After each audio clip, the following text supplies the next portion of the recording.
Okie dokie, welcome here. Welcome to everybody. And I think even Mincy's jumping on with us now. Ben, hello. How are you? You okay? I'm great, man. Yeah, very good. Very excited. Excited to be here and meet. Oh, you should be. No, you genuinely. I made the cut, finally. Well, I mean, look, let's be honest, Ben, and I have to be really honest and hold my hands up and say it would have looked a little bit odd considering you've obviously helped build our site if you'd also been our first provider on as well, wouldn't it? I'm just delighted to be here, and I've thoroughly been enjoying the show. And I just suddenly realised that David, I mean, we met live at some event back in the days where you could do live events. But I feel like I know you really well because normally at midnight I'm dialing into the Kerfuffle show and just sucking it all up. And, it's been really enjoyable. So you're the guy that's been watching the show? Yeah, it's me. All the hearts, all the love hearts flying through. I've heard of the watching hour. I don't know what the Kerfuffle podcast hour is. It's definitely great to be able to watch it at that time of night. All the kids are in bed and the wife's asleep, and Well, speaking of what you made it in bed time, we've got the wonderful Darren Hutchins, who's watching us from. It's got to be gone past midnight now in Melbourne. There, so we've got an international audience. We've got an international audience. Brilliant. It's all right. He's a shameless slut, so he as long as he gets read out, he keeps coming back for more. Ben, I want to deal with a couple of things up front. First of all, let me just say, a little bit high maintenance because I asked that this is website month for Kerfuffle. Obviously, we worked on the basis that just like vendors, if they've gone into lockdown, not liking their homes, they're not going to like their homes any better during that process. So the reason we did websites was the same. We believe that estate agents, if they didn't like their websites before they went into lockdown, they weren't going to have felt any more comfortable, were they? When sat with that as their main shop window, pretty much then and even now. But I've got to say, I asked you to come on board and do, we wanted to talk about estate agency websites, and you came back and you've scrubbed out websites on the description, and you've retitled it, unhelpfully, Estate Agent Web Apps for the Next Generation. So I need to understand, first of all, how you could be so dismissive and just kick it off and explain what was the main reason for doing that. Yeah, well, that's... It's become my sort of disruptive opening line. We don't build websites anymore. We build web apps. And I think, primarily, I'm going to say that is a mindset that I want people to be in. So when people are coming to us, either our existing clients or new clients, they're coming in and they're saying, right, we need you to look at our website. And I say, come on, guys, what we really want to be doing here is looking at what do we want this thing to do? Now, the moment I mention to people things like Uber, Deliveroo, Trainline, and those kind of apps that we use all day long, and we just, they're just like part of our lives, for many, and, there's millions more. They're all connected, engaging little parts, little sort of apps that deliver results sort of instantaneously. They're connected. A lot of them have live data flowing back and forward. I think the key is data flowing back and forward. And so they're also presenting information. Apps are renowned for, on the successful ones, for presenting information simply and clearly with priorities in the right places, the right time. So it's really all I ever want people to do is start off with that mindset. It's like, why am I building this page? Homepage, search page, area guide, office page, people page. It doesn't matter which page of the site it is.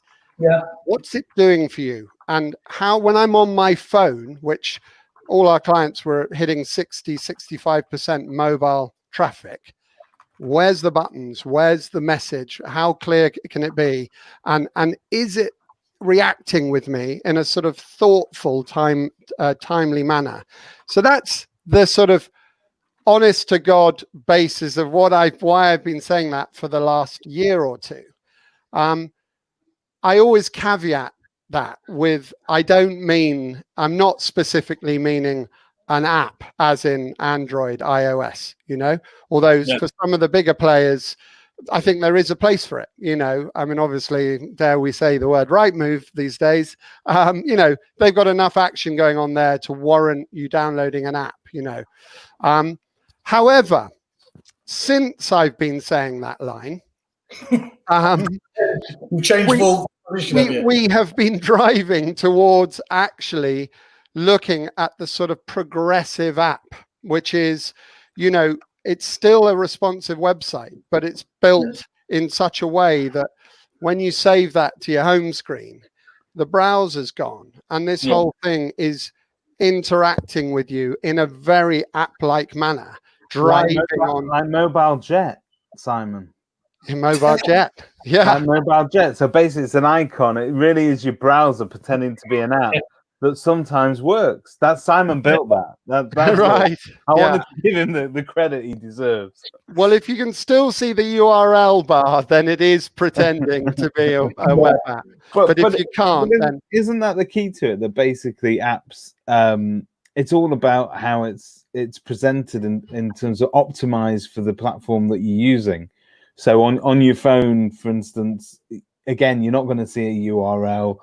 It means that the user can't play around, go to the wrong place. It's very much you push a button, you get to your location. Yeah. So it's optimized for the outcome, if you like. Yeah. Yeah. You actually win back about a quarter of your browser or your space, because all those bars at the bottom and the bar at the top is actually stealing your real estate. Yeah. So the other thing that I think, whether it's a responsive website, a web app or whatever it is, the other really big thing, and you and I have spoke about it this week, Simon, it's what do all the others do? They actually communicate with you in a more real-time manner. So when you do something, the beauty of a native app is it's got all the benefits of, the notifications. So what we're trying to now do is really focus around building a notification system so that, of course, you'll get an email, but I mean, I don't look at my emails, like once a day, twice a day kind of thing. So that's not very timely when someone's just made me an offer or someone's just booked a viewing and I need, as the vendor or the landlord, to go, yeah, I'm happy with that. I accept that time. Or someone's given me feedback at 10 o'clock at night and I've been wondering all day whether the estate agent was ever going to call me. Well, so what we've done is we've now hooked in with SMS, which is a no-brainer. And for one of our flagship clients in Dubai, the Allsop team, Lewis and Carl, we've built in a whole WhatsApp for Business system. And the beauty is that's come along a long way now. So not only can you have all notifications delivering those timely messages, any kind of alerts, which you can control as a user, what messages you want, how frequently you want them, and so on. But it's like a backup for agents. It's like this efficiency. I mean, all of us love ordering online and getting that text that says, Kevin is going to be with you in an hour, DPD or whatever. So why the hell is the biggest ticket item in our lives, being the properties we're buying, renting, whatever, not being treated in the same manner? So, a massive part of this whole web app thing is actually, come on, guys, let's get the WhatsApp notifications. In our world, I use Slack for everything. So everything pours into Slack. Now, that's probably not quite there in the sort of consumer world, but I think it will be.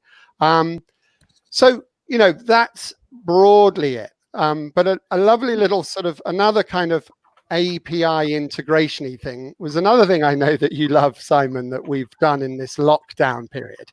My favorite thing is Calendly Zoom, connecting to Zoom. Yeah, I mean, I've harped on about it, but literally I've just had an influx of people going, oh, that was so easy. It was free, for the basic account. Most people are now upgrading to the paid account because they want the benefits of adding extra calendars in the case of Calendly. And in the case of Zoom, they're suddenly going, this is the future. Now I want recordings and I want transcripts. Now, that's just a bit of code that in our kind of microservice world, which famously is, the Repit foundations, for example, is all built on these microservices. And the whole concept around it is for us to connect with all these awesome prop tech firms that you're reviewing on a regular basis and actually better stitch them in pretty seamlessly, and equally so unstitch them out, rather than this sort of monolithic, oh my God, how do we unravel that decision that we made? And like 18 months later, someone does it. So it's a whole new movement. I mean, it's not actually a new movement, by the way. It's quite an old movement, but I think it's all come along so much that, as you can probably tell from the tone of my voice, I am really excited by it. Because suddenly you can start tracking data, you can start delivering people stuff they want, and actually start triggering other things that they maybe didn't know they wanted, and it goes on. So did I take from your tone when you were first describing it as apps that you were having a little bit of a pop though at the way that there is a lack of integration traditionally between different systems, isn't it? I mean, that is all. Let's be honest, that has always been integration in our world for the better part of my first decade at Repit. Really meant a one-way export integration from us through to the likes of you, a very basic one out to the portals. Property feed, wasn't it? That was APIs. That was, yeah. If you were lucky.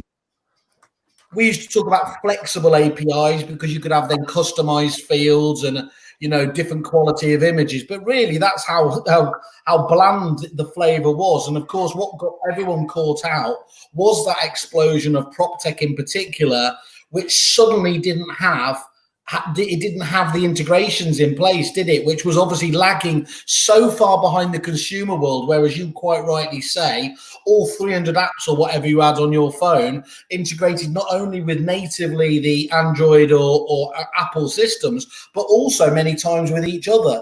And it's taken a long time to get up to speed, hasn't it? Yeah, I think there was a ridiculous level of paranoia that unless you walled gardened everything. I mean, I think the reason Apple walled garden is that it was a quality control thing. They wanted to make sure that this awesome single button device actually worked when things happened. And I think it was a great one. Obviously, they also have enjoyed 30% of everything that goes on as well. Yeah, that helps. But you and I were the first to be agreeing over lunches or whatever back in the day that actually the bright CRMs, which is where it all sort of resides, it's the single source of truth, is the CRM. And I think they've been horribly slow to the party, and I know why it is. It's because the tech was built back then and it was so big and monolithic, it's very hard to unwind, and I know that go on. I think you had a combination of massive issues though, didn't you? You had first of all, let's be honest, there was a mindset one, and you'll just forgive me, I'm just checking the terms of my my contract with Repit and departure to what I can and can't say. But there really was that, everyone the CRMs wanted to control everything there. For various reasons. And then, as you said before, there simply wasn't very easily the ability to integrate it. So both of those actually led to them almost forced to have the position that actually they were very, very defensive. And that caused a complete split between the clients that wanted this integration and obviously the CRMs that found it very difficult to provide that. Yeah. And I think that there was paranoia that, you're charging fees and somehow or other, someone's going to create this, complete product over here. They've just sucked the data out and suddenly you're cut out of the thing. And why do we need you? Yeah. But I think that, it's now become quite clear that we do need something at the center. I mean, one of the biggest nightmares that all the prop tech guys have, as part of the sell-in is one, how hard it is for people to trial things when every time you say something to someone, they go, does it integrate with Rebit? Does it integrate with Vibra? Does it integrate with, you know, Radar? Whatever it is, the answer has typically been no. And in some cases, it's going to be no for a number of years. But also from a customer, from an agent point of view, it's hard enough training people how to use tools as it is, you know, so you want that reporting in a single place. What I have found recently, because data is becoming a lot more sort of portable, is that, you know, there's all sorts of really cool, you know, products coming out that are actually creating some amazing dashboards, doing some very powerful things, which is using a bit of CRM stuff, but also a whole bunch of other, you know, feeds from different products. And I think that's where it's getting quite exciting. But ultimately, I think that, you know, the attitude is changing. Agents are beginning to see the power of these different bits of, you know, features, functionalities, content, whatever it is. I mean, video alone, you know, just being able to video from your phone and almost dynamically know it's going to appear on your website. Or as I experienced this week, which was a lot of fun, just to give Kerfuffle a bit of a big up. You know, where are your video reviews, Ben? Oh shit, you know, bam, couple of comments out, and suddenly I'm sat here, you know, almost blushing, you know. And I didn't have to call you and go, hey man, I just got these. Will you put them on your website? Please? Just click of a button, approval by the high chief, and bam, they're there. And, you know, 3 proud moments kind of thing. And that is web app experience for me. It's very important that they get the approval of the high chief. Can you imagine asking for video testimony from Simon Wales' client? Yeah, I was worried. Someone called me and said, I can't see them there. And I was like, is he going to approve these? Are they too glowing? Or... You don't have to worry. Whilst the pubs are closed, there's not an issue. When they're open again, there's a backlog of 200 waiting for me to go yay or nay. That's a problem. But I think that genuinely is the difference, though, with video testimonials, is that it's harder. They say that sincerity is the hardest thing to fake, but you can do it in writing every day. I mean, we all do. We're polite to people we don't want to be polite to, and we say thank you for things we're very ungrateful for. So, but on video, it comes across more genuine, and it's harder to fake it, so that when people do leave you genuinely glowing reviews on video, it seems natural, it seems believable. Yeah, and I love that. I think it's absolutely, because it's real, isn't it? Everything about it is real, and it's current, and everything about it. You glean so much more as well, don't you, from literally a 1 minute, 2 minute. I think it was the way I was looking at it from was on there was some research done in the States, but it was across all industries, and it showed that over the last decade the length of reviews, written reviews, has reduced by 70%, and it's actually much more closely now, unsurprisingly, reflecting the length of a tweet, you know, to 80 or whatever it is characters. So if that's the basis of this, it's soundbite city, isn't it? You get far more out of a video than you ever can from a written. There's still a place for written, but you know the reason that YouTube was bought by Google was not because it was particularly profitable. It was just the way that it was the video was going, wasn't it? Yeah, exactly. And now they've got the next problem on the block is our next favorite video channel is TikTok, which has just gone through the roof. I mean, literally, it's gone through the roof. You know, originally you were a fairly early adopter. I was an early adopter. I mean, my brother and I did our Christmas card was rather embarrassing, but a bit of fun. But you know, I think it moved on quite quickly from you had to sing or dance to all sorts. I mean, now it's such a variety, and it's. What I read something literally yesterday on it, and I thought it was a really interesting thing, and it's sort of in line with this whole video review thing, which is people are posting stuff up trying to make people smile, particularly in lockdown. It's been prevalent, and you've got famous people, you've got people who are becoming famous, you've got people doing things for charity, you've got all the NHS nurses and, just being funny and builders and all the rest of it. The moment anyone's sentiment is, you idiot, you're embarrassing, suddenly there's a wall of other people going, you don't belong on this platform, go somewhere else. So it's really nice to have some social media where suddenly, I'm sure, they do have their problems and they do have, people jumping in, doing some dodgy stuff. But on the whole, it's a really positive spirit. And I think that's great, I think it is. That's really interesting, though. Do you see TikTok going the way as almost every social media platform? It's a new social media platform comes out, Instagram, or in this case TikTok. Let's be honest, it's adopted by the kids and the cool people there, and then it naturally matures in the way that I suppose you could allege that obviously Twitter certainly has. There's even Facebook, which started a very much personal, is moving very business-like. Do you see that even for something as mad as TikTok being relevant in a business sense? Well, I think what's been cool about TikTok is, the bit you're talking about is when they start monetizing, basically. Yeah. So all these crazy ideas start off being, just free for all. Everything's free. Do whatever you want. And you go, what's the actual financials behind this? Yeah. It's the business model. No, I'm not. I totally get this one. This one is you sneaky bugger. But no, the reality is that I think they've clocked it early. I think the people behind it have gone, you can advertise a brand and you can be fun. It doesn't need to be some cliched, high budget, Apple advert.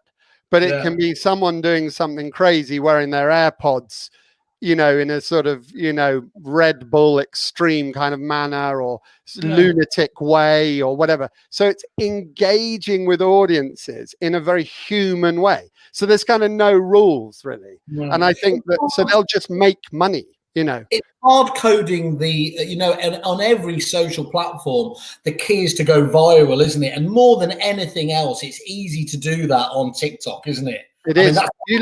I cannot believe it. And you know what I love about it? And to be honest, David, the main reason that I started getting hooked on it is, whilst we're on the subject of video, one of the worst parts of video is that shocking royalty-free music that goes with everything. It's so horrible that literally I just continuously go, no, no, no, no. Hence, we wrote some awesome music for Simon, his own theme tune. But, the beauty of TikTok is what it was actually called. It pivoted from Musical.ly. Yeah. And it was just music. So you go on there and you can literally type any word, free valuation, hypothetically, and there'll be 10 songs with the words free valuation in it, But, on the whole, you don't see anybody really sort of weaponizing it properly for business in the same way that you see them using sort of Instagram or Facebook. But then one day I came across this butcher. I can't remember what his handle is, but it was fascinating. He was just showing the difference between, I don't know, how to cut meat, cut that and cut this. But instantly I thought, oh wow, this guy if I were to buy another piece of meat, it'd be from this guy who knows what he's doing. And I think everybody can use that platform in that way. Yes, it's a very fun and engaging thing, and all of us want to see 100 Simon Wales jiggling their bits about and dancing. God, I love it. Who doesn't, right? Yeah. But I think if you can sort of, I've been trying to sort of think of ways that estate agents might be able to use that. And I think the other thing is that when you look at the sort of cross section of users on any platform, for me, Facebook is the most universal in as much as it's got a lot of grandmothers on it, and then the middle generation, the younger. So my daughter's generation, if you're on Facebook, it's like saying you're on MySpace. Yeah. It's Snapchat or nothing, really. It's Snapchat or TikTok, isn't it? Correct. Yeah.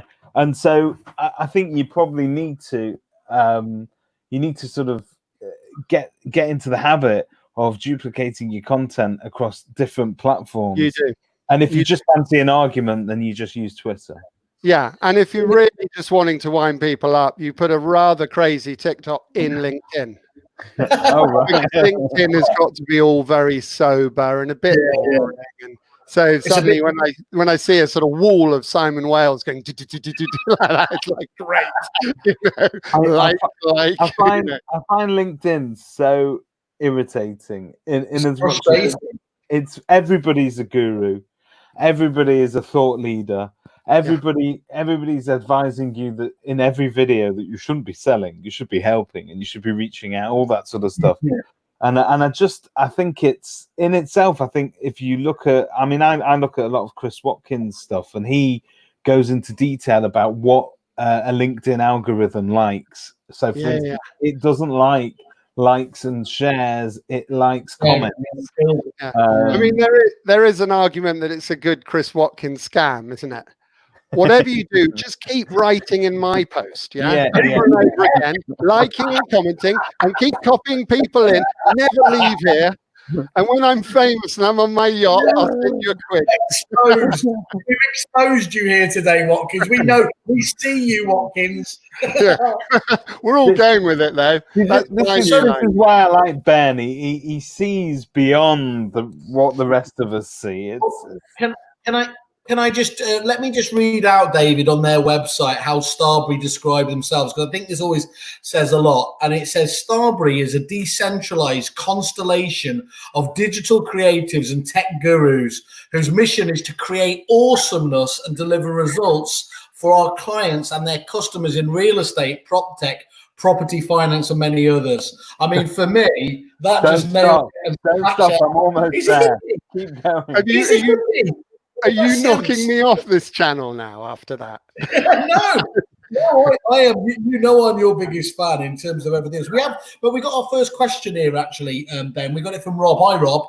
He says, let's just show that up. He says, do you find an agent's mindset needs to change towards understanding the importance of clean data that can then be actioned? That's a really good one. I love that one, Rob. I absolutely love that one, because that was actually something that once we finished talking about TikTok, I actually wanted to get back to the web app, and the web app is very much sits in this world, because, the reality is you got your CRM, you've got your forms on your website. You've got to keep capturing data.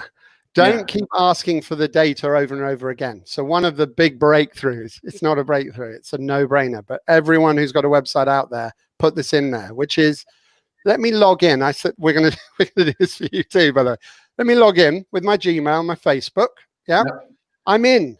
So don't ask me for my name, my telephone number, my email address again. But from now on, ask for more data. Because the more data you've got, the more fun that everyone can start having. And not only the businesses, the customer can start getting better and better, more accurate information. People just ask, estate agents. I mean, you tell me, David, whether this is true. Do people just ask, what area are you looking in? How much money have you got? Is it a two-bedder? Is that about it? Or do people go, have you got a dog? Are you married and divorced? Can we have I've got a medical report that's been done in the last couple of months. No, but I think COVID friendly. So really good estate agents have been asking correct data, because I think CRM providers will tell you, look, our software is amazing, but if you don't populate it, it's worth nothing. So get that info. And I think one of the things that managers will drum into their staff is that you've got to ask the right questions. It also enables the agent to be able to sell additional services. So, for instance, if you're asking, are they on the market? Do they require evaluation? It then triggers a whole load of other actions. Have you got a mortgage yet? If not a problem, madam. You can talk to Jack over here. He's going to sort. So it's important for those reasons alone. But I think that there are a lot of people that weren't asking those questions. Now, if COVID has left us with one legacy, it may be that you need to ask questions before you just agree to show anybody a house. So you first of all have to ask medical questions now, which it still feels odd to be asking somebody whether they feel okay, if they have any particular, are you vulnerable, Ben? Yeah. Have you been abroad in the last 40? I haven't left my valley in 12 weeks. Literally. Yeah, the valley. Notice I said my valley. Yeah. It's called Sellersville, by the way. So I think maybe this will actually train people to ask those qualifying questions, particularly if the government is saying, look, you should only be showing houses to people that are in a position to proceed. How are you going to know if you don't ask the question? So if that's the definition of clean data, or should we call it useful data, I think that maybe more agents are going to come out of this with new habits. Yeah, I totally agree. And I think the other thing to help, and this is partly our job, partly a CRM's job, and all the prop tech guys around, when you can demonstrate doing something with some extra bit of data and cleaning that data up and going. So one of my first questions is always, so how many people do you have in your database? Because we want more leads. We want more leads. Yeah, that's the first question. I'm going, do you actually need more leads, or should we just focus on sorting out the whole user journey, the whole brand story, the data capture, this, that, and the other on your website? And then what's going on with your data right now? And they'll go, oh, we've got 5,000 email addresses. And I'll go, are they segmented? Do you know anything about this data? Oh, I reckon I could probably call Dupix or whatever, and they'll give me an export, and I should have an idea of the buyers, tenants, vendors, and landlords. And I go, do you know if any of them are all of those things? Obviously, some platforms are better than others. Some agents are doing it absolutely spot on. But that bit of clean data, and the other thing was, by the way, that people who do email communication just created like bunches of groups of buyers, tenants, vendors, and landlords. Yeah. One of the things that we realized is create one database, but have custom fields. So, it's Ben Sellers again. He's a landlord. Oh, he's now a buyer, and he's a tenant, and he's a vendor, whatever. Yeah. And you just keep adding the custom tag or whatever, so that when you do want to run segmented campaign, or you've got a new home that fits the bill in the area and all the rest of it, you've got that clean data. The problem, going back to the APIs and the two-way syncing data, is it's all clean now in your MailChimp or your ActivePipe or whatever else you're using, Brief Your Market. And in the case of Brief Your Market, they're connecting, and ActivePipe, I think. But, many people are using different tools and they're not connecting. So GDPR is a nightmare. The data is immediately not clean because they updated their phone number in the CRM, or email address, but it's not updated in all these disjointed pieces, So there's lots of benefits for focusing on the data, really targeting your data. I'm about to do something to Ben that he did to me a few months ago. So Ben, I don't know if you remember, but you were very kind. I was running a concept by you and you threw me an absolute curveball. You said, have you ever thought how blockchain is going to interrupt this business model?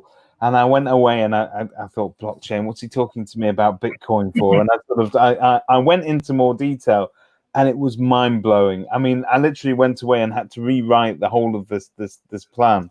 But blockchain, surely that's a way where that's the epitome of sort of clean data, isn't it?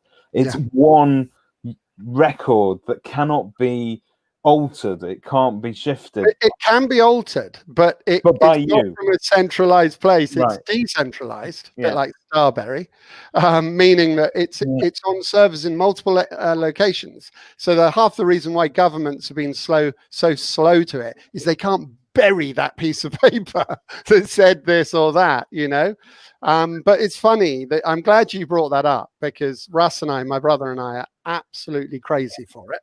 Maybe too crazy. We backed about 40 different blockchain projects. Many are in the property market as well. And actually, off the back of one of my late night kerfuffle show, I was watching the Portal discussion. Yeah. And off the back of that, and with a little help of Andrew Stanton, he introduced me to Adam from OpenBricks. OpenBricks, yeah. And so yesterday we had an amazing chat. It was so down the line, because the way I got, and I might have said this to you, David, before, the way my head got around what I love about the blockchain. You know, everyone goes, "Oh, Bitcoin." Well, yeah. Bitcoin's great too, but that's, you know, that's neither here nor. It's really the process of encrypted, decentralized data. But what I personally thought is, I hate handing my data out. I can't stand this continuous. It's just everywhere, isn't it? I mean, to be hacked, to be sold, to be whatever. And in reality, if you've got your beautiful certified personal block of data that says, you know, this is my email address, this is my address, this is my age, I'm good for the money or whatever, and someone goes, is he living here? I don't actually really need to tell them or pass any. They just, yes, that's his passport. Yes, that's his driving license. It's just block to block. No humans, no one's seeing it.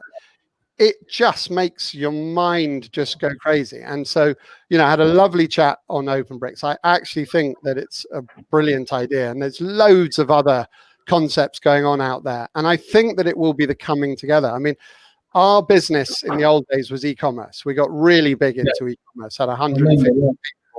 And it was all based on risk reward. So it was all, you know, you build the website, but then you actually make most of your income off the results of driving sales. So we built what was actually at the time the thing called Magic Button. And it was the first European affiliate network. And it was all about, you put the link on your site, and if they click that and come through and buy something, you get your 10% affiliate commission, which is obviously rife to this day.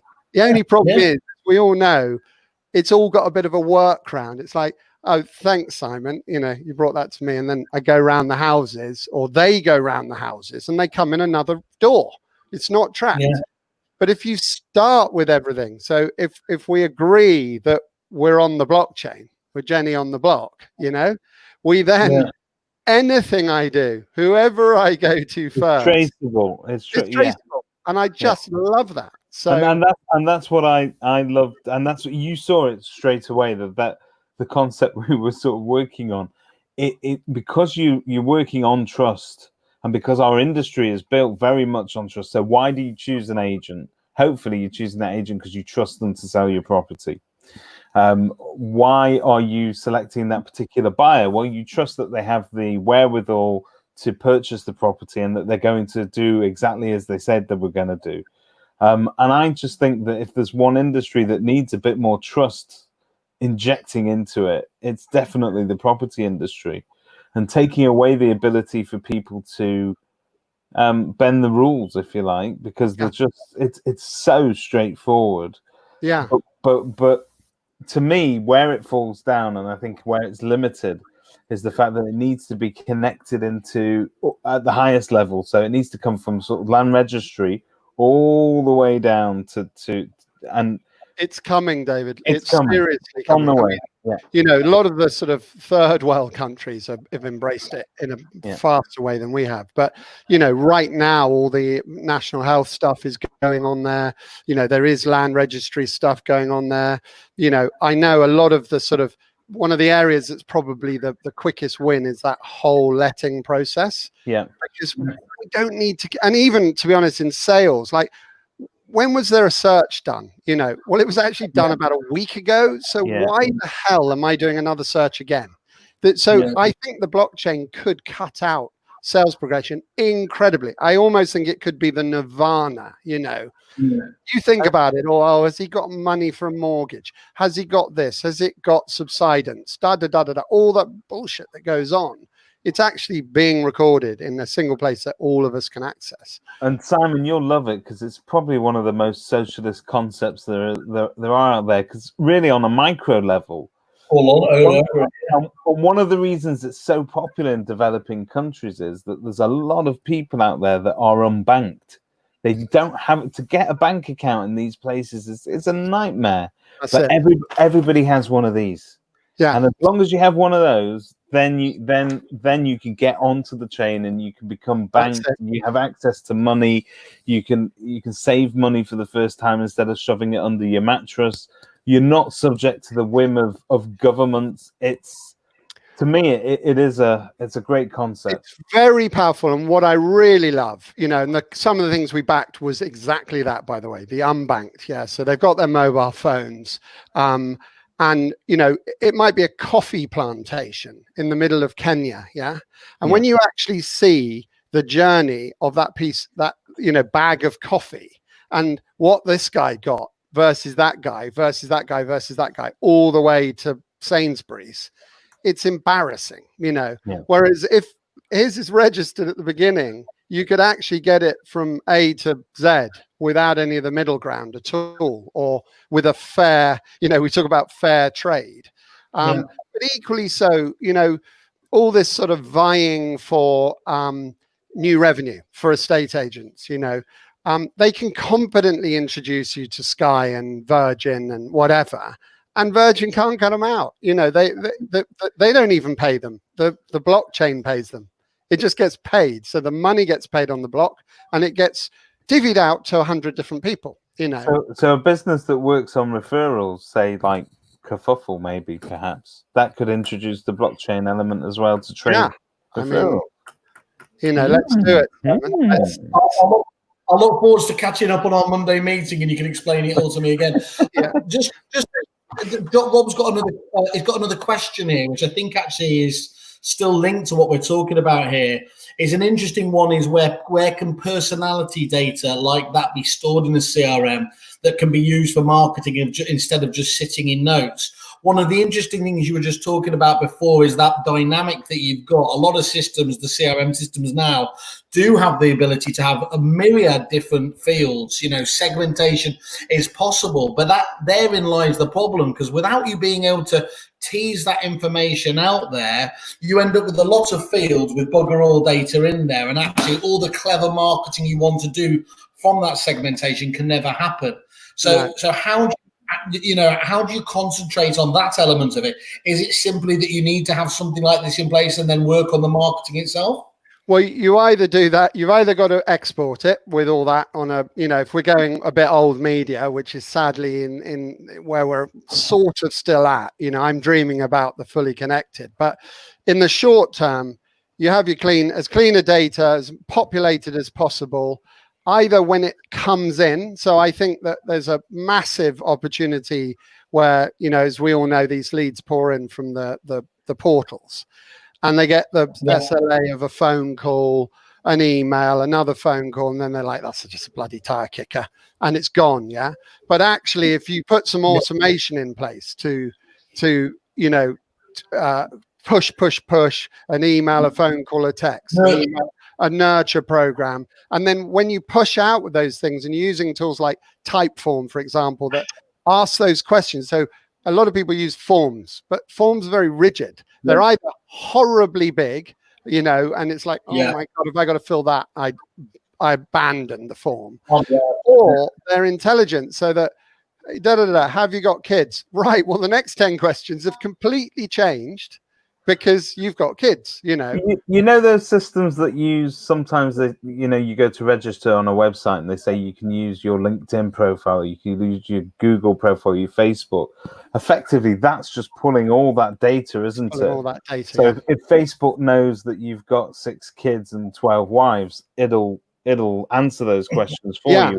And then if people don't answer that, and you've thoughtfully connected the email address through Facebook Ad Manager, that's going to Instagram and Facebook to remarket, you can constantly. You suddenly go, oh, hold on a second, these guys are actually, they're all this lookalike audience, and they're like that audience, and they already start putting their hands up because you've suddenly got all their activities and their fun and games that they like to do. So it's about just realizing the value. And if you don't understand it, call us or, many other companies out there, who are actually focusing on this omni-channel approach. And I do think, there's a long way to go on it, but there are companies out there that are really starting to do it well. I mean, Salesforce have famously been doing this sort of stuff, it's just horrifyingly confusing, Difficult, too yeah. expensive, too bloated. So, you know, the reason we like to use some of these more simplified tools of the sort of clutter, and you can just focus. And I think that more and more there's individual companies who are doing little parts of the equation. And, you know, as we're experiencing with Kerfuffle, with the ICG and all these different things, people are really willing to buddy up and actually do stuff together. And I think that is why I'm saying I'm so excited about where we're going. So, I think the idea of blockchain, for me, one of the really exciting things is because you have that ability to track that person from cradle to grave. I mean, literally, you know, whereas you just mentioned yourself, whereas the perception is from a lot of agents that these leads are tire kickers and they're never going to do anything, you might have only shown an interest in that week or that month, but they might have then gone on to actually transact or go with somebody else 2-3 months hence. And what that will do is re-educate people into the importance of sticking with it, of literally, we use that phrase nurture, but genuinely nurturing it, because actually then as well, if you can track them from that point of view, is no longer do you have to then go to massive spreadsheets and start looking at the lifetime value of a client. You can just plot them throughout there and suddenly opens up everything. ROI is incredibly easy to both understand, estimate, and predict. Yeah, and dare I say, once you get into this place, so you can do a lot of it manually. So, for example, one of the things that we do right now is we get the Google ID code. So when you're running an advert on Facebook or whatever it may be, you can point the link to a unique, you know, URL. UTM or whatever code, so that from that moment onwards you can know what campaign drove that inquiry. But if people are just coming in from SEO and all the rest of it, it's very difficult to give an attribution. So we're trying to hack the system right now, in effect, by picking the unique reference from Google that they use to go, you got a valuation, but because it's all anonymous data, and we're marrying up quite cunningly with our forms based on various different tricks in the background, so that we can really start seeing the power of what is working, where people are coming from, and actually working that data. So going back to Rob's thing, the more you can find out, you know, if you know someone's in a 1-bedroom flat and they're pregnant, the chances are that quite soon they're going to want to move on. Or if you find out the ages of people's kids or the interests of someone, or that their job, you know, if you look in their LinkedIn and just scroll back and see that they've just moved jobs from, you know, there's a lot that can be done. That's very powerful. Gary Vaynerchuk always talks about that. He talks about, if you know that there's that moment where if you find out that Simon, for instance, is a massive Liverpool fan, and you send him a Liverpool shirt, hopefully in a size that will fit him, but you get that across to him on his birthday, you have won a raving fan for life, because what you've done is you've tapped into his passion, and you've not asked for anything, and you've given something. Yeah. Well, on that note, I'm going to catch up with you later. I have to go and value a house now. You go smash it, David. I'm glad that you managed to join. Though I was worried for a moment that it was going to be the Ben and Simon show only, and I wasn't. Now it's going to be the Ben and Simon show, but I'm going to catch up on replay later. And Ben, if you don't mind, we need to talk blockchain sometime. I'd love to, man. I'd really love to. Good to see you. And I'll see you soon, guys. All right. Cheers, man. That's really interesting, though. You know, I think there's a whole host of different things we've touched on there. It is another show in its own, but actually, the most important thing about it is, whereas we can be accused of spending too much time looking at this technology when it really doesn't matter a damn. You know, actually, you know, because we're literally, the wave's about to hit us now, we do need to get our heads around things like blockchain, don't we? Because it is literally over the horizon, isn't it? It is. Yeah, it is. But getting back to, you know, the sort of app side of things, probably just from a point of view of, you know, I mean, I think the blockchain bit will be brilliant, but it is still out there. Yeah. But the sort of now stuff is, you know, I think, you know, and this goes back to the kind of trust side of things that David was just referring to, is, you know, the more connected and the more information you can be sharing with your customers, both buyers, vendors, landlords and tenants, actually having visibility. I mean, I know for years you and I were trying to flog the property trackers and stuff like that. Yeah. And I think the worry about it, although there's a bunch of fantastic data in there, the worry was always, oh shit, what if they see something that we don't want them to see? What if it's not that impressive? Yeah. But the sort of beauty of what's happened with some of the online agents, and there we say the purple bricks of this world, is they actually started just showing you that data, showing you how many leads and how many viewings and the feedback and what they've said and offers that people are making. And what I've realized, and this is one that was great, that I remember getting a call from Lewis Alsop, one of his WhatsApps in the middle of the night, going, what's so beautiful is the last 10 bits of feedback have been too expensive, And it's so hard for an agent to actually say, and it sounds like they're just trying to cut corners. They want to get their fee, bring the bloody price down, and off you go. But actually, when that's connected and there's notifications coming in and they know it's real. So what we've done is we've hooked into the more controlled feedback data. So it's too big, too small, not right, whatever it is, too expensive. That data, you don't need to worry about that going directly from the a buyer or tenant straight to your vendor landlord. Obviously, you also have the fill in the comments field where they go, it's a shithole, and you don't want that going because you don't insult anyone. But actually, when you start sort of relaxing, you realize that one, it's transparency. So you happen to be in another meeting, but they've already given feedback, and your customer is thinking, God, this is awesome. This is brilliant. And another trick that those boys have done, which I love, was, they're crazy for Deliveroo. So they wanted the Deliveroo experience. So this in the sort of web app mindset. So we can create whatever you want. There's some cool things out there. But the idea here was, 20 minutes before you leave for the valuation, you can see where they're going. You can see where they're going. And you see the guy driving. So in yours and mine case, we can carry on having a few pints, knowing that we don't have to be standing outside the flat to let them in, That genuinely is fantastic. I love it. Not least because obviously it's Deliveroo and all the rest of it, but I can certainly see that. Just looking at, one of the things that we've been talking about here throughout the theme of this show is outside of industry, the big ideas, the big themes that are coming to change us here.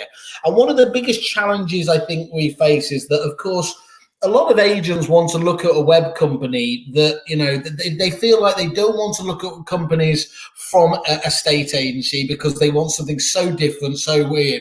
But there's a lot of problems with that, isn't there? Because you can be a very good website, in the wider world, but the whole, almost like the nuts and bolts, the essentials of property portal feeds, learning all the terminology, learning the drivers, can be a real hassle to catch up with, isn't it? I have to say, Simon, if I go back to 2001 and we were awesome at e-commerce, and my friend Giles Underhill worked with Peter Rollings at Foxtons, and he introduced me to Peter. And that was our first, Peter came in and said, oh, I hear you're the guys. I want someone who isn't in the property space to really create awesomeness here, and we're going, no problems at all. And we met Beth Hilson, and who was his, right-hand lady on the marketing front. But oh my God, what an education that was! Because we didn't know anything about property. I used to do logos for property companies, and I feel sorry for anyone who goes, oh yeah, we've just won that opportunity. It's a massive responsibility. There's data flying around at 100 miles an hour all over from multiple different feeds to different places. And you really need to understand it. You have to understand the workings of it. And it actually has to become a passion. There was a good period of time in the last 20 years.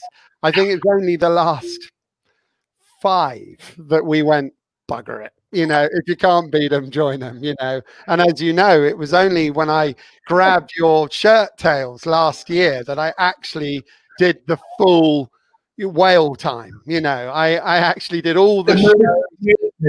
Yeah, and it was amazing. And you know, I think there's some fantastic people out there. I think there's an energy, and the bit that I really, really love is that what has happened in this blooming lockdown. I mean, I don't know about you, but seeing people at home with the kids jumping on their laps and dodgy connections occasionally and dressed down and everything, I think it's done more good for agents and all of us really than you can imagine. I mean, putting aside, hopefully, you know, people haven't been hit badly. I know many have, but you know, the upside to it all is that it's really pulled the covers off. It's actually given a lot of the stakeholders and their management or whatever a lot more time to really focus, as you said at the very beginning, on their platform. I now go to people as part of the whole web app experience is I go, so what are the most powerful pages on your website? What do you really want? And of course, we know what they want. They want instructions, right?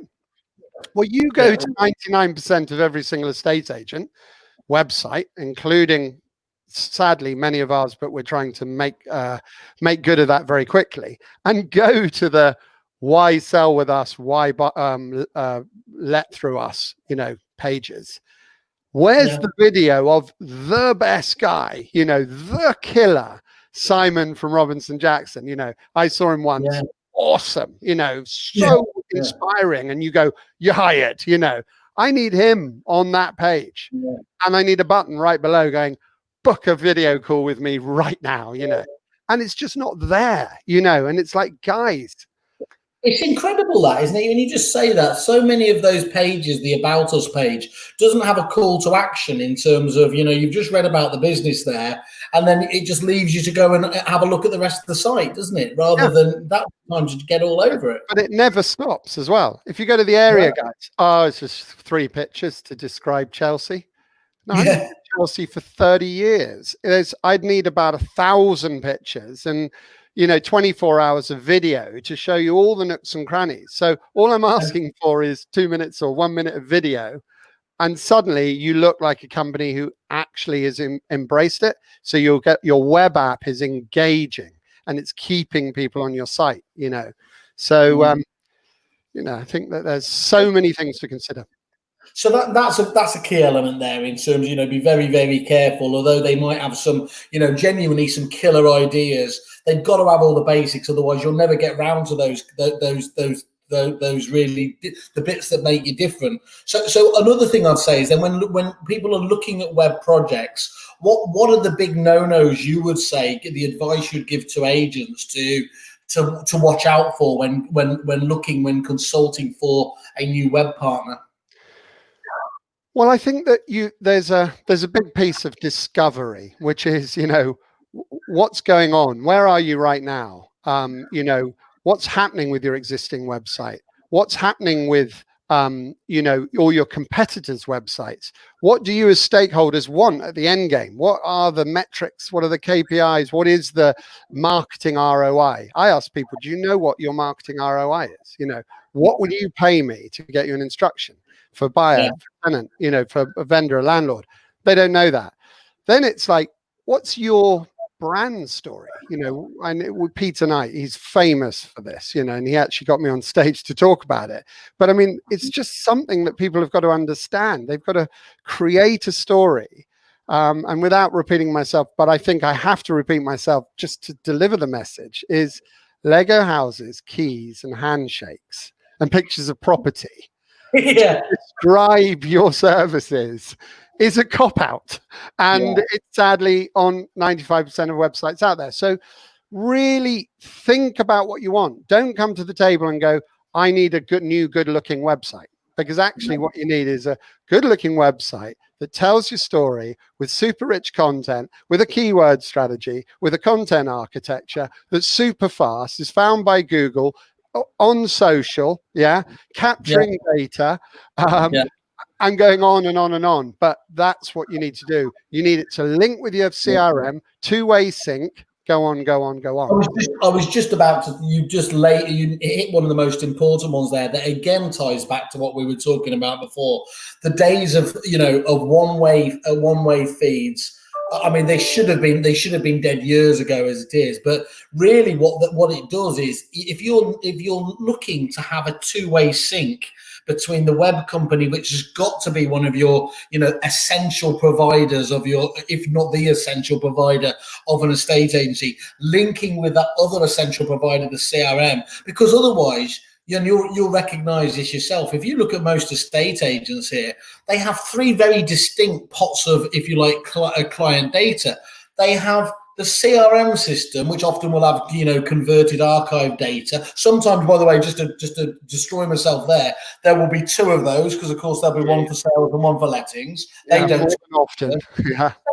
Over here, you've got the website, so your whole digital audience, that has nothing to do with that there. There's no links between it at all. So frankly, it's just a reference point over here. And then most companies, as well as you would recognize, they will then have EDM providers, electronic direct mail, like an Active Pipe, a MailChimp, a Brief Your Market, all of these. And then again, at best, they will have a simplistic sync between normally the CRM software there. Yeah. Now, the absolute foundation of a technology stack in a business now has to be, for those three essentials, doesn't it? To be transferring that data absolutely seamlessly. Yeah. Now, that's the bit where, yeah, and that's why when people go, as sadly, it's a bit like, looking for a web agency is a bit like, the chase to the bottom with the estate agent fee thing. It's like, well, those guys are only charging 0.5%, but it's like, yeah, but they don't work, in many cases. Yeah. It's a bit like that. Sadly, what's happened is I need a logo, I need a website. You get it up and running. Now, I think there's a place for when you're just MVPing, minimum viable product, you're just starting the business, you've got no budget, you get something up. And that's why, companies like Mike's, Probably Jungle, I think is great. And I think he really has done a great job. But the moment you want to take it to the next level, and actually you really want to control, and you want to be unique, and you want things your way, and you want to cover off all those things I said, even Mike would probably say you might want to move on there. So there's a time and a place for the sort of get it up quickly, prove my business, but mainly it's just a presence. It's not a lead generating powerhouse, which is now what I'm saying. So our strapline used to be create awesomeness. That meant you could just make things look bloody pretty and all the rest of it. But we soon realized that if you're not delivering results, then it's no good. And I do get picked up on that. So and I keep reminding that with my team. You've got to deliver results. But it's got to be awesome too. I would say make sure that you've got a brief. Make sure that you've actually thought about what it is beyond pretty pictures and getting a property feed in your site, and stick your neck out and actually look at what your marketing ROI is. So don't say I can't afford it, because if I can actually, the new website with a bit of paid search and paid social and a video of you being an awesome guy with a Calendly and Zoom button on your website can actually get you 10 valuations, of which you win 5 and get an instruction. It's like you can afford that's one of the laziest things that actually both lazy salespeople do. They just use the trite, it's an investment, not a cost, without actually really justifying it. But equally, it's as bad from the client's point of view, where just because they have a mental mindset, literally a glass ceiling on how much they want to pay for it, if you can prove that there is revenue demonstrably coming back as a multiplier, what are we even sitting around having the conversation for? As long as you can ably demonstrate it, can't you?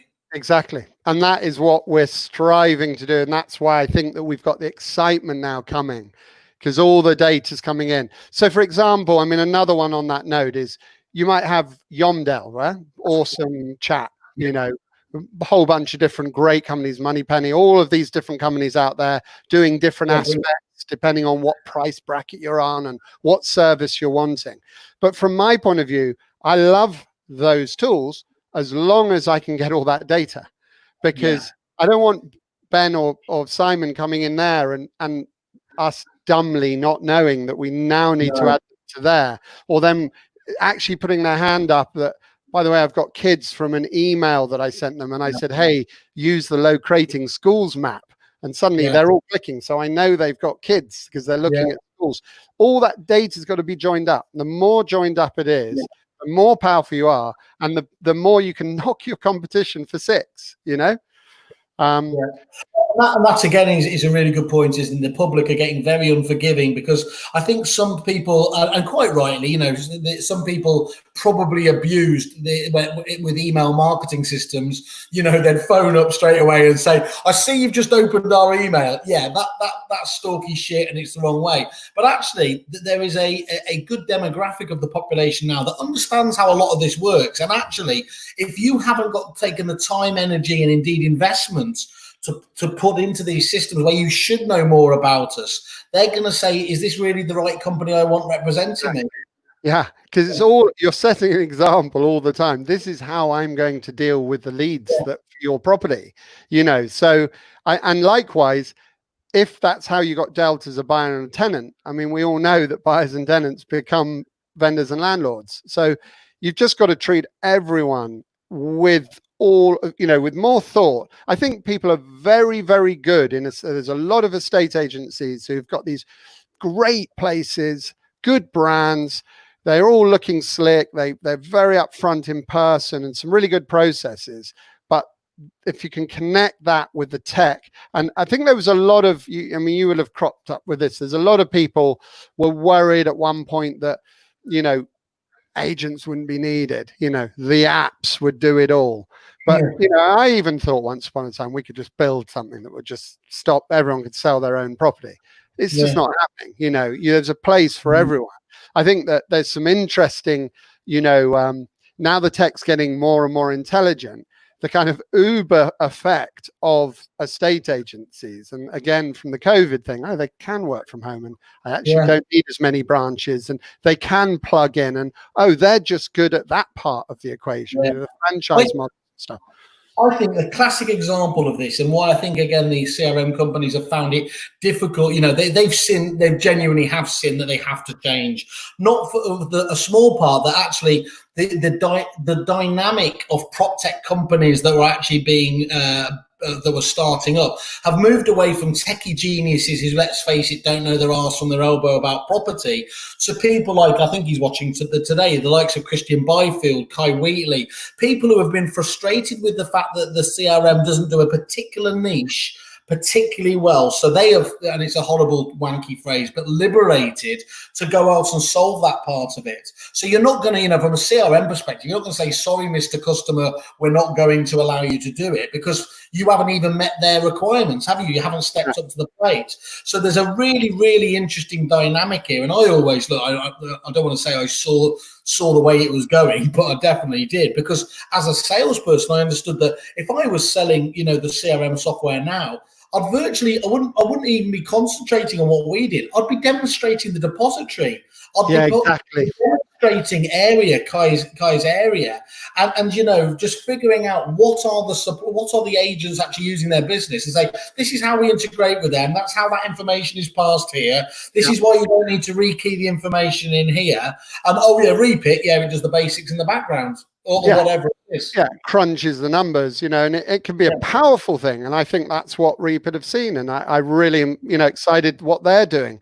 But they've stepped up with that pass system. And again, I think, you know, taking it certainly further than any of the internal conversations we had when I was there in terms of what they could do. But that was driven, wasn't it, Simon, by the continuous volume of prop tech coming in going, I need this connection, I need that connection. It just wasn't a scalable approach. So there was no way to deal with it. We were seen as, controlling that data because because there wasn't the ability to deal with it. Then people started suspecting Dr. Evil style you were doing something with the data where you just couldn't cope with it. I want to just deal with a couple of questions. I knew an open Q&A with by the way, would never finish on an hour. So apologies for those people that had something else to do, but I do enjoy talking to Ben, so I'm not going to apologise for that part of it. So first of all, Joe just mentioned on that other point there, well, I always like to read out something that starts Simon's right. So, so nurturing clients and catching them at pivot points can only be done if you have a genuine relationship currently. If you have something telling you when you speak, it makes upscaling a business development department absurdly fast, and ROI would be huge. Okay, so yeah, that makes perfect sense there. Yeah. Completely. And he talked about that Gary Vaynerchuk thing, and again, he's talking here. Gary sent a small customer a signed shirt that cost more than the customer's order, and got a 20k order of wine off the back of sending their friend a signed shirt. I have got a few stories. I mean, not to claim that I'm a Gary Vaynerchuk, but actually there was a cracker with Charlie Perdios that I'll tell you another time on there as well. And then just finally as well, Rob Brady, again, thanks for your time today, Rob, some really interesting points. When he was talking about those critical, define yourself, stand out from the crowd, the Seth Godin, what's the purple cow? Those pages are often so locked away, you never even end up seeing them, do you? No, exactly. So look, let's look. One thing I've got to finish on, because of course, as you know, I'm here whorishly representing my pink cords. I think what we've demonstrated in the last, hour and 10 minutes here, is just how important it has someone who's absolutely at the front of the pulse of this. For me, and I'm not, I'm not blowing smoke, but it's the reason we came to you. You have the knowledge of a state agency and indeed prop tech, so you understand that implicitly within the industry. But what I love about you as a business, for all the fact you are fantastic hippies, and that is a big plus in my book, is you challenge yourself on a weekly and monthly basis to look at what is going on in the wider market, but not that it's fluff. That is actually relevant, is going to impact. And I think when you've got that combination between the two, it's absolutely invaluable. So I think you've said today, for all of our Kerfuffle members, you're going to be giving a free virtual one-on-one consultancy session, aren't you, to all members to help them set it up themselves, the virtual platform, which is normally Calendly and Zoom with the integration there. And there's a few more tricks on from I've got recordings on my website, but we've had other sort of moves that we've done that have added extra sort of levels to that as well. Yeah. So I, as I said, I encourage everybody, obviously via the Kerfuffle site, but they can go directly to yours, of course. Is go there, have a look at those video reviews that you just spoke about there. It's important with any supplier. You do your due diligence, and these are bloody hard people to please your clients on there. And the fact you're doing a job for them like that, I think speaks absolute volumes. Well, thank you very much, Simon. And it's we're obviously massive fans. We've really appreciated what you've done for us as well, in terms of, getting us out there. And we, as you say, that it's sort of Russ and I, Navin at the top, loving what we do. But the other day I was on a global town hall meeting that we do once a month, and there were 85 faces smiling, all working from home, even in India where there's 50 odd people. And I said to the guys, I've always been sort of envy of the Apple coolness and the culture that Steve Jobs created. And you go into the Apple store and they're all there with their little blooming Apple logos and all the rest of it. And I said, but to the guys, we've been decentralized since 2001. And the one thing that we've really cracked is creating a happy group of passionate people who love what they do. And, the whole Tim Ferriss's 4-hour work week, I said to someone just the other day, people go, what's that all about? It's impossible. But in reality, if you really enjoy what you're doing and you really get under the bonnet like you do, burning candles, it ain't work, So, we're right up for it. Anyone out there, please shout out via the Kerfuffle site. Yeah, and, please. Thanks, Simon. And, hopefully I'll be able to come back and we can pick another subject or two in the not too distant future. Yeah, I think it goes without saying this is a monthly call now. I think we need to be focusing on new tech each time. Next time you can tell me what the hell all that those currencies are about. But I'll wear a hard shirt next time when we get onto that one. Excellent, Ben. Thank you to all of our guests. Fantastic here. We'll find it out and we'll be replaying everywhere as well. So fantastic. Thank you again. Have a great week. Yeah, all the best. Bye-bye, everyone. Thanks. Bye-bye. Bye.